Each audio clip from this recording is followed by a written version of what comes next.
Sahabat-sahabat Kristus, salam jumpa dalam acara Sabtu, Sarapan Bersama Tuhan. Adapun menu sarapan hari ini diambil dari Amsal pasal 1 ayat 1-4. Amsal Salomo bin Daud, Raja Israel. Untuk mengetahui hikmat dan didikan, untuk menerima didikan yang menjadikan pandai, serta kebenaran, keadilan, dan kejujuran, untuk memberikan kecerdasan kepada orang yang tak berpengalaman, dan pengetahuan serta kebijaksanaan kepada orang muda. Saya yakin kalian pasti pernah atau bahkan sering mendengar pantun. Pantun berasal dari akar kata tun yang di dalam bahasa Melayu berarti arah atau bimbing, seperti yang terlihat pada kata tunjuk yang berkorelasi dengan arah dan kata tuntun yang berkorelasi dengan bimbing. Itulah sebabnya pada zaman dulu pantun biasa dipakai untuk memberi arahan dan bimbingan, memberi petunjuk dan tuntunan. Bagi yang belum tahu apa itu pantun, saya beritahu. Pantun adalah salah satu jenis puisi lama, yaitu puisi tradisional Melayu kuno yang masih eksis sampai sekarang. Secara umum, satu bait pantun terdiri dari 4 baris pantun, yang tiap barisnya sebisa mungkin terdiri dari 4 kata. 4 baris pantun itu biasanya terbagi menjadi 2 baris pantun pembuka berupa sampiran dan 2 baris pantun penutup berupa pesan atau isi. Sejatinya tidak ada hubungan yang kuat antara sampiran dengan pesan, kecuali adanya rima, yaitu pengulangan bunyi yang berselang A, B, A, B. Pada zaman dulu, orang-orang Melayu memiliki adat berbalas pantun di setiap kesempatan. Berjumpa kekasih, berbalas pantun. Mau bertamu, berbalas pantun. Bertemu di jalan, berbalas pantun. Saya membayangkan, berbalas pantun tentu sangat merepotkan, terutama jika sedang terburu-buru ke WC umum.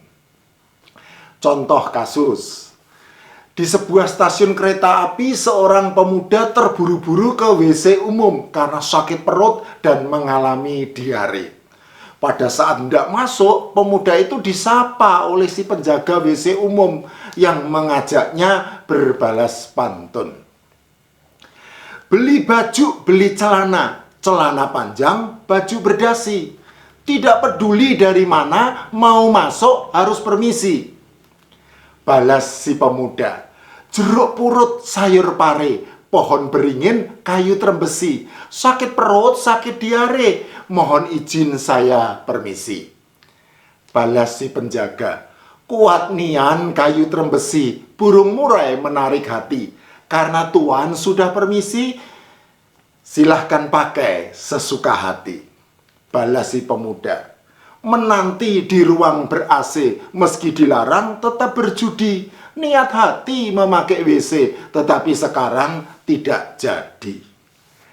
Karena heran, si penjaga bertanya, tak boleh konon katanya, hanya makan umbi keladi. Jika boleh saya bertanya, sebab apa tidak jadi?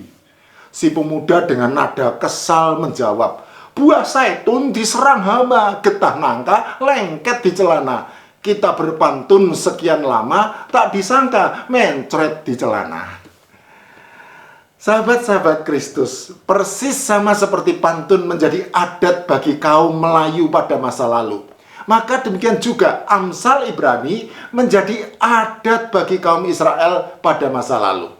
Dan persis sama seperti pantun yang biasa dipakai untuk memberi arahan dan bimbingan, memberi petunjuk dan tuntunan, maka demikian juga Amsal Ibrani. Di dalam bahasa Ibrani yang merupakan bahasa tulis perjanjian lama, kata Amsal atau perumpamaan disebut masyal. Kata Ibrani masyal ini menurut para ahli bahasa Ibrani kemungkinan besar berasal dari akar kata yang berarti dibandingkan dengan atau menyerupai. Oleh karena itu, masyal pada mulanya bisa jadi merupakan semacam ungkapan perbandingan sebagaimana banyak ditemui di sekujur Perjanjian Lama.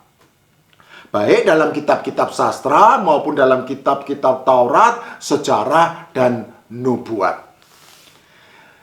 Di dalam perkembangannya, masyal bukan sekadar amsal atau perumpamaan saja. Seperti misalnya, cemeti adalah untuk kuda, kekang untuk keledai, dan pentung untuk punggung orang bebal. Amsal pasal 26 ayat 3.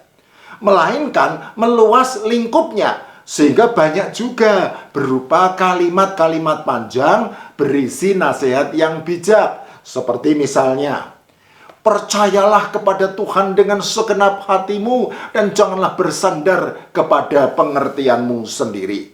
Amsal pasal 3 ayat 5. Banyak juga berupa ungkapan-ungkapan yang berisi pengajaran. Seperti misalnya, lebih baik teguran yang nyata-nyata daripada kasih yang tersembunyi. Amsal pasal 27 ayat 5. Secara umum kita bisa mengetahui 5 manfaat masyal bagi kaum Israel melalui karya tulis Salomo bin Daud, Raja Israel, yaitu 1. Untuk mengetahui hikmat dan didikan, Amsal pasal 1 ayat 2. Untuk mengerti kata-kata yang bermakna, Amsal pasal 1 ayat 2. Untuk menerima didikan yang menjadikan pandai, benar, adil, dan jujur, Amsal pasal 1 ayat 3. Untuk memberikan kecerdasan kepada orang yang tidak berpengalaman, Amsal pasal 1 ayat 4. Dan yang kelima, untuk memberikan pengetahuan serta kebijaksanaan kepada orang muda. Amsal pasal 1 ayat 4. Secara khusus Salomo lalu menambahkan bahwa amsal-amsal yang ditulisnya berguna untuk menambah ilmu dan memperoleh bahan pertimbangan, sehingga membantu memahami amsal dan ibarat, perkataan dan teka-teki orang bijak. Amsal pasal 1 ayat 5 dan 6. Salomo juga tidak lupa mengingatkan para pembaca amsalnya untuk tidak menghina hikmat dan didikan, karena takut akan Tuhan adalah permulaan pengetahuan. Amsal pasal 1 ayat 7.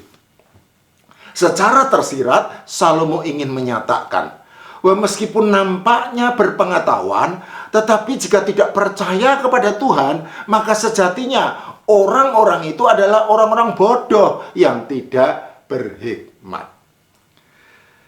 Sahabat-sahabat Kristus, dengan manfaat amsal Salomo yang betul-betul berdaya guna, maka adalah bijaksana apabila saat ini kita mulai secara tekun membaca, merenungkan, dan menghafal amsal-amsal Salomo. Kemudian juga mengaplikasikannya di dalam kehidupan sehari-hari. Contoh kasus. Kepada orang yang malas, amsal Salomo berkata, "Hai pemalas, pergilah kepada semut, perhatikanlah lakunya dan jadilah bijak. Biarpun tidak ada pemimpinnya, pengaturnya, atau penguasanya, ia menyediakan rotinya di musim panas dan mengumpulkan makanannya pada musim panen." Amsal pasal 6 ayat 6-8.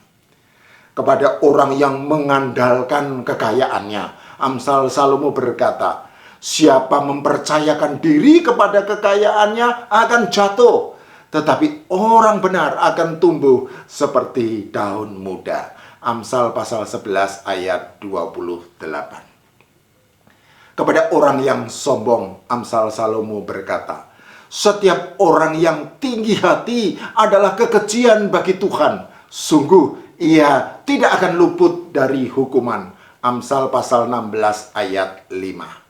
Kecongkakan mendahului kehancuran dan tinggi hati mendahului kejatuhan. Amsal pasal 16 ayat 18. Sahabat-sahabat Kristus, tentu saja masih banyak amsal-amsal Salomo yang lain yang pasti sangat berguna bagi kehidupan kita. Oleh karena itu, silahkan pelajari sendiri dengan tekun dan ambillah hikmahnya. Mohonlah pertolongan Allah Roh Kudus supaya bisa mendapat manfaatnya. Sudah diraba batu permata, permata ditutup kain katun. Sudah tiba di ujung kata, kata ditutup dengan berpantun. Perlahan jalannya kura-kura, simpan seekor di dalam peti. Besar harapan tidak terkira, firman Tuhan tersimpan di hati. Santun siswa di dalam kelas, sibuk menulis tanpa komentar. Pantun saya mohon dibalas, silahkan tulis di kolom komentar.